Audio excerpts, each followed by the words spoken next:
नमस्कार।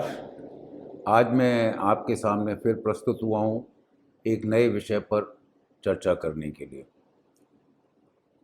मैं समझता हूँ आप लोग अपने जीवन से, अपने स्वास्थ्य से ज़रूर प्रेम करते होंगे। यदि नहीं करते तो अपने बच्चों के स्वास्थ्य के प्रति तो आप ज़रूर चिंतित रहते होंगे।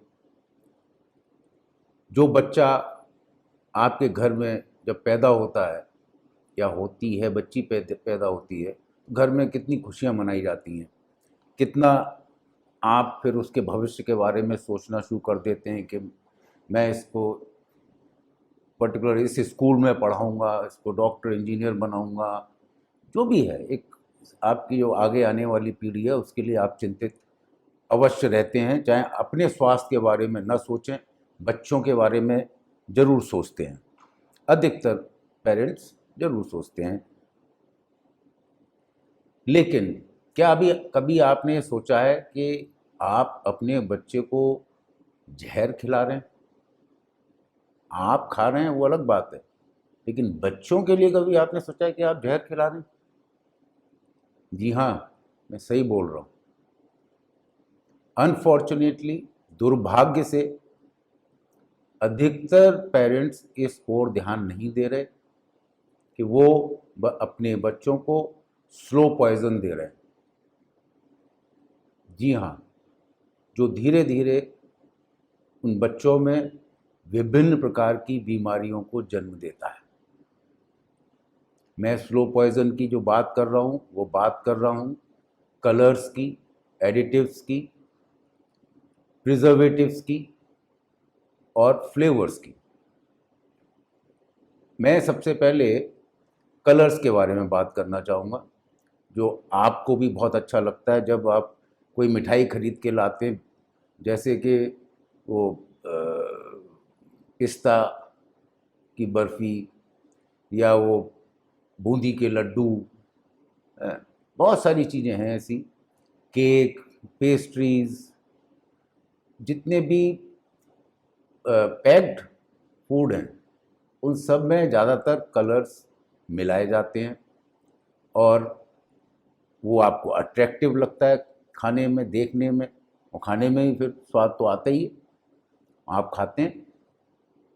तो जो उम्र में बहुत बड़े हैं वो उन थोड़ी बहुत क्वांटिटी में कलर्स को यदि यूज़ कर रहे हैं तो एक बार को उनको उतना खतरा नहीं है जितना कि छोटे बच्चों को है।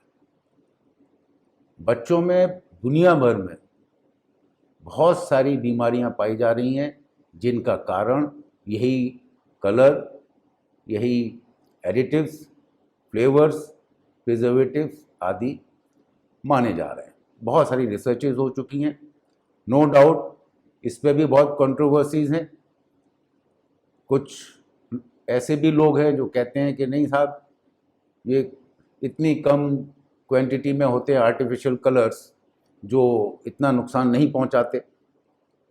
लेकिन ओवरऑल मेजॉरिटी ऑफ पीपल, अधिकतर लोग इस बात पर बार बार चर्चा करते हैं। बहुत सारी रिसर्चेज हो चुकी हैं एनिमल्स पे भी, ह्यूमंस पे भी, जहाँ पर पाया गया है कि कलर्स आर हार्मफुल। तो मैं आज इसी पे थोड़ा चर्चा करूँगा। कुछ कलर्स ऐसे हैं जिनको कि यूएस एफडीए ने परमिशन दे रखी है। कुछ कलर्स ऐसे हैं कि जिनको यूएस एफडीए ने परमिशन दी हुई है लेकिन यूरोपियन कंट्रीज़ ने उनको बैन कर रखा है, और वाइस वर्सा भी है कि कुछ कलर्स यूरोपियन यूनियन ने अलाउ कर रखे हैं, यूएस एफडीए ने नहीं किए हैं।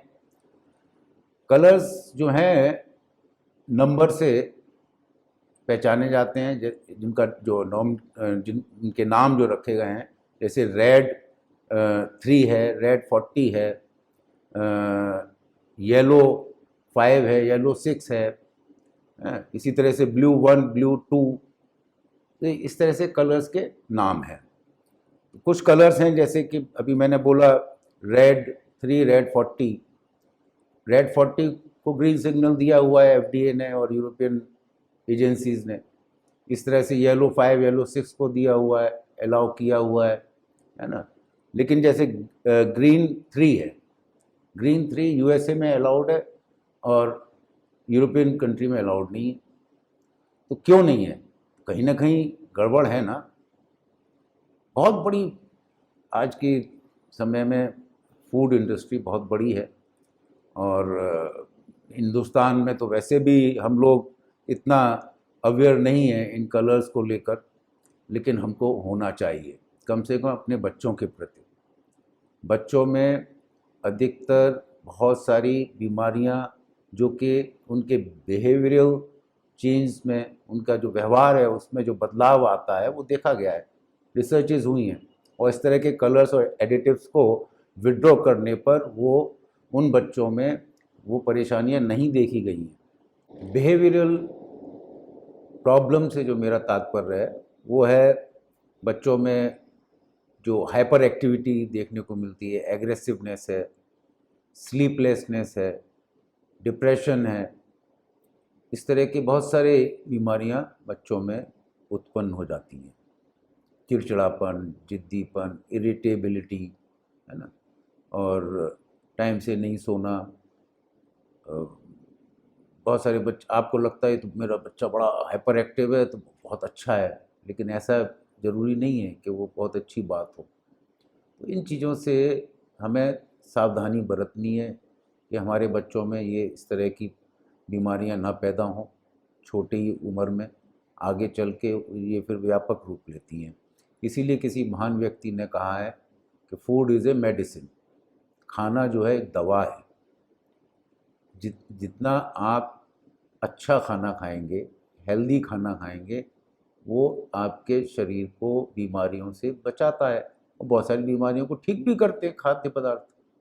तो मेरा केवल इतना कहना है कि हम लोगों को अब कम से कम अपने बच्चों को इस तरह के कलर्स, फ्लेवर्स, एडिटिव्स से बचा के रखना चाहिए, वो बेहतर है। जैसे कि रेड 3 है, उसके बारे में भी यही कहा गया है कि उससे कैंसर हो सकता है। रेड 3 से थायराइड ट्यूमर्स भी होते हैं। ये कैंसर भी कारण है, कैंसर का भी कारण है ये सारे कलर्स। तो ओवरऑल अब देखिए दिवाली आ रही है, दिवाली पे आप लोग भी खूब मिठाइयाँ खाएंगे और अपने मित्रों को, रिश्तेदारों को मिठाइयाँ बांटेंगे। कोशिश करिए कि ऐसे मिठाइयाँ या ऐसी स्वीट्स इस्तेमाल करिए जिसमें कि आर्टिफिशियल कलर्स ना हो। अब आप कहेंगे आर्टिफिशियल कलर नहीं है तो फिर कौन से कलर हैं? नेचुरल कलर भी होते हैं जो पहले हमेशा इस्तेमाल होते थे आदिकाल से। सबसे पहले 1856 में यूएसए में आर्टिफिशियल कलर यूज़ किया गया, वो भी कोल टार से बनाया गया। कोल टार, या वही कोल टार जैसे सड़क में इस्तेमाल होता है। आज भी जितने आर्टिफिशियल कलर्स बन रहे हैं वो सब पेट्रोलियम से बनते हैं। तो अब नेचुरल कलर्स जो हैं वो बनते हैं फ्रूट्स, वेजिटेबल्स से, जैसे बेरीज हो गई, चेरीज़ हैं, स्ट्रॉबेरी है ना, चुकंदर है, बहुत सारी ग्रीन लीव्स हैं जिनसे हरा रंग बनता है। तो जो कलर्स ऑर्गेनिक हैं, केमिकल यूज़ नहीं हो रहा है, आर्टिफिशियल नहीं है ना, उसमें कोई नुकसान नहीं है। लेकिन अनफॉर्चुनेटली ऑर्गेनिक कलर्स या नेचुरल कलर्स बहुत कम लोग इस्तेमाल कर रहे हैं। विदेशों में, खासकर से यूरोपियन कंट्रीज़ में, अमेरिका में लोग अब अवेयर हो गए, पेरेंट्स अवेयर हो गए, वो इन चीज़ों पर ध्यान देते हैं। इंडिया में भी बहुत से लोग अवेयर हो गए हैं इन चीज़ों को लेकर, और बहुत ध्यान देते हैं कि आर्टिफिशियल कलर जिन खाद्य पदार्थों में मिला हो, जिन फूड आइटम्स में, वो न दिए जाएं, ना उनका इस्तेमाल किया जाए, और नेचुरल कलर्स का इस्तेमाल किया जाए। बहुत सारी आजकल कंपनियां हैं और लिखती भी हैं बड़ा बड़ा अपने लेवल पे कि only natural colours are used, no preservatives, no additives, no flavours. ऐसी चीज़ें इस्तेमाल करिए। इवन चॉकलेट में भी बहुत सारे कंपनियां आर्टिफिशियल कलर और फ्लेवर्स यूज़ करते हैं। लेकिन आप बहुत सी कंपनियां ऑर्गेनिक चॉकलेट बनाने लगी, तो better go for organic chocolates, जिसमें कलर्स या एडिटिव्स जो भी प्रिजर्वेटिव जो भी कुछ यूज़ हुआ है वो नेचुरल है, उनको इस्तेमाल करिए। लेबल पर इंडिया का मैंने स्टडी किया है मार्केट में जाकर, यहाँ पर बहुत स्ट्रिक्ट नहीं है, हर लेबल पर नहीं लिखा होता कौन से कलर यूज़ हुए हैं, आर्टिफिशियल कलर्स या ऑर्गेनिक कलर्स। लेकिन फिर भी कोशिश यही करिए कि कलरफुल मिठाइयाँ, पेस्ट्री, केक, केक में जितनी भी सजावट होती है, सब कुछ होता है, सब कलर यूज़ होते हैं, क्योंकि सस्ते पड़ते हैं, नेचुरल कलर महंगे पड़ते हैं। दूसरा चीज़, नेचुरल कलर में एक और दिक्कत है कि वो जब हीटिंग होती है, कोई भी चीज़ बनाते हैं तो हीट करना होता है, तो हीटिंग में वो कलर अपना थोड़ा सा लूज़ कर जाते हैं, वो नेचुरल कलर जो है, वो जो ओरिजिनल कलर है वो ना रह के थोड़ा डिफरेंट हो जाता है। और ये जो आर्टिफिशियल कलर हैं वो बहुत ब्राइट, बहुत अट्रैक्टिव लगते हैं, वो सस्ते भी होते हैं, जरा सा डाला और कलरफुल हो गया खाना। तो मेरा आज का टॉपिक यही है कि इस अपने को स्वस्थ रखना है, उसके लिए भी अपने बच्चों को स्वस्थ रखना तो सबसे ज़्यादा ज़रूरी है। जितने भी आप जैसे कोल्ड ड्रिंक्स ले रहे हैं, चिप्स खा रहे हैं, टॉफ़ी खिला रहे हैं, कैंडीज़ खिला रहे हैं, आइसक्रीम खिला रहे हैं, है ना, बच्चों के जितनी भी इस तरह की चीज़ें हैं, अधिकतर इन सब पैक्ड फूड्स में कलर, एडिटिव्स, प्रिजर्वेटिव्स, फ्लेवर्स सब कुछ मिला होता है, तो अवॉइड देम। कहते हैं बच्चे मानते नहीं हैं, तो बच्चे यदि कल आपसे कहेंगे कि हमको हीरोइन ला के दे दो या हशीश ला के दो, तो क्या आप ला के देंगे? वो तो आपको समझाना है, थोड़ा सा सख्ती भी अपनाएं जाए तो कोई दिक्कत नहीं है, लेकिन खाली सख्ती सख्ती से काम नहीं चलता, समझाना पड़ता है। मैं अपने एग्जाम्पल दे रहा हूँ, मेरी 2 बेटियां हैं, जब वो छोटी थी मैं कभी कोल्ड ड्रिंक और कोई भी न इस तरह के जितने भी हैं, चिप्स हुए, जो भी कुछ है, इस तरह की चीज़ें खरीदता ही नहीं था, घर में रखते नहीं था फ्रिज में कोल्ड ड्रिंक। कभी कोई ऐसा मेहमान आ गया एक्स्ट्रा ऑर्डिनरी कि उसे कोल्ड ड्रिंक पीनी है, तुरंत उसी समय सर्वेंट को भेज के मंगवाई, उन्हें पिला दी, बात ख़त्म। बहुत से बहुत क्या है कि वो स्कूल में जाके पी लेती होंगी या कभी कहीं किसी पार्टी वार्टी में गई वहाँ पी ली, तो वो बहुत थोड़ा बहुत ही कंजम्पशन हुआ, उतना नहीं हुआ। ओवरऑल जब वो बड़े हुए बच्चे, उनको समझाते रहे थे, फिर वो समझ गए। आज की डेट में कोई नहीं पीता है हमारे घर में। केवल बात कोल्ड ड्रिंक की नहीं है, सभी चीज़ों की, मिठाइयों में भी हम यही करते हैं, कलरफुल मिठाइयाँ हम कभी यूज़ नहीं करते। हर पूरी कोशिश रहती है, जैसे हम जूसेस हैं, जितने भी पैक्ड जूस हैं, इनमें भी एडिटिव्स, प्रिजर्वेटिव्स, कलर सब कुछ यूज़ होते हैं। कभी भी हम पैक्ड जूस नहीं लेते, फ्रेश जूस इस्तेमाल करते हैं। थोड़ी मेहनत होती है, लेकिन आप अपने स्वास्थ्य का यदि ख्याल रखना चाहते हैं, बच्चों के स्वास्थ्य का ख्याल रखना चाहते हैं, थोड़ी मेहनत करनी पड़ेगी खान पान को लेकर। और जैसे कि अब आप सवाल करेंगे तो भाई हम लोग क्या खाएं जब हर चीज़ में कलर मिले हुए हैं, एडिटिव्स मिले हुए हैं।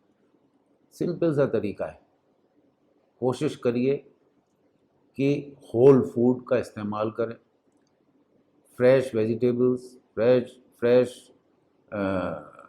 फ्रूट्स। जैसे अभी मैंने कहा ना, जूस, ज़रूरी थोड़ी जूस पिए आप, जूस से अच्छा है वो, जैसे मौसम्मी का जूस पीते हैं लोग, मैं कहता हूँ मौसम्मी का जूस क्यों पीते हैं, मौसम्मी खाओ, उसके साथ फाइबर भी जा रहा है, बहुत सारी चीज़ें जा रही हैं, है ना। तो आप फ्रूट्स खाइए, और सीज़न के हर चीज़ सीज़न की लें, चाहे वेजिटेबल्स हों, चाहे फ्रूट्स हों, चाहे कोई भी खाने का पदार्थ है, वो जो सीज़न का है, सीज़न वाली चीज़ सीज़न पे ही इस्तेमाल करें।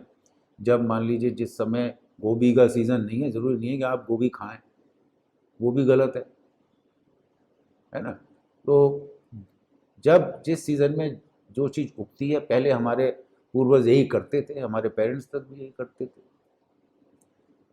तो ओवरऑल आप जब, हाँ, एक फ्लेवर की बात कर रहा हूँ, फ्लेवर पर बहुत बड़ी बड़ी रिसर्च होती है, बड़ी बड़ी कंपनियां रिसर्च करवाती हैं साइंटिस्ट से कि ऐसे फ्लेवर्स डेवलप करिए जिससे कि उस पर्टिकुलर फूड की आदत पड़े।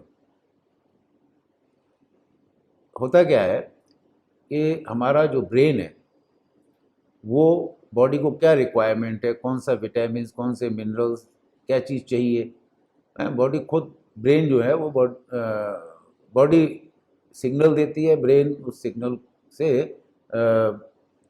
टेस्ट को पहचानता है। ठीक है। अब ऐसे फ्लेवर्स ऐड किए जाते हैं बहुत सारे, मैं नाम नहीं लूँगा किसी कंपनी का क्योंकि फिर वो कंट्रोवर्शियल मामला हो जाता है, लेकिन अधिकतर जो बड़ी कंपनियां सब यही कर रही हैं कि आप खा रहे हैं, मान लीजिए कोई चिप्स या कोई भी चीज़, ठीक है, और आपने एक टुकड़ा खाया, उसके बाद ब्रेन में वो मैसेज गया उस फ्लेवर से, जो फ्लेवर उसमें है, और ब्रेन ने कहा कि आप पर्टिकुलर विटामिन या मिनरल खा रहे हैं जो कि बॉडी को रिक्वायरमेंट है उस समय, तो वो ब्रेन मैसेज भेजता है बॉडी को, वो अच्छा लगने लगता है क्योंकि उसकी रिक्वायरमेंट है, जबकि वो चीज़ कुछ और है, उसमें वो मिनरल्स नहीं है, वो विटामिन नहीं है, लेकिन बॉडी को लग रहा है कि वो ही खा रही है। इसी प्रकार आपने देखा होगा बहुत सारी कोल्ड ड्रिंक्स में भी ये नहीं लिखा होता है कि इसके अंदर एग्जैक्ट इंग्रेडिएंट्स क्या हैं, क्योंकि वो ट्रेड सीक्रेट हो जाता है, उसके नाम पर उन पे कोई पाबंदी नहीं है कि साहब आप इसको हम नहीं ओपन कर सकते कि हमारा ट्रेड सीक्रेट है, दूसरी कंपनियां चुरा लेंगी तो हमारी पर्टिकुलर कोल्ड ड्रिंक जो है उतनी अच्छी वह वैसे ही फिर दूसरे लोग बना लेंगे, इसलिए उसको सीक्रेट रखेंगे साहब। सीक्रेट वो इसीलिए रखते हैं कि उसमें जो फ्लेवर्स या जो भी कुछ उसमें ऐड कर रहे हैं एडिटिव्स वगैरह, वो उनका पर्पज़ यही होता है और सीक्रेसी इसीलिए होती है। फिर से मैं यही कहूँगा, दूध है, दही है, सब्जियां हैं, सब कुछ घर में बनाने की कोशिश करिए। पैक्ड आइटम मिनिमम यूज़ करिए, जितना भी पैक्ड फूड है ना, फास्ट फूड है, मिनिमम बच्चों के लिए बिल्कुल नहीं होना चाहिए। बच्चों को मान लीजिए कोई फास्ट फूड पसंद है, चाहे वो बर्गर हो चाहे कुछ भी हो, हॉट डॉग हो, है ना, कोशिश करिए घर में ही बनाइए। धीरे धीरे उनको उसी की आदत पड़ जाएगी, ऐसा नहीं है। मैं आज इतना ही कहूँगा कि यदि आपको अपने बच्चों से मोहब्बत है और अपने स्वास्थ्य की चिंता नहीं है, मान लीजिए कम से कम बच्चों के स्वास्थ्य की चिंता करिए, आप उनको ये स्लो पॉइज़न देना बंद करिए। धन्यवाद। आज की वीडियो मैं यहीं ख़त्म करता हूँ। अगली वीडियो में फिर मैं और विस्तार से आऊँगा फ्लेवर्स पर, प्रिजर्वेटिव्स पर, एडिटिव्स पर। Thank you. नमस्कार।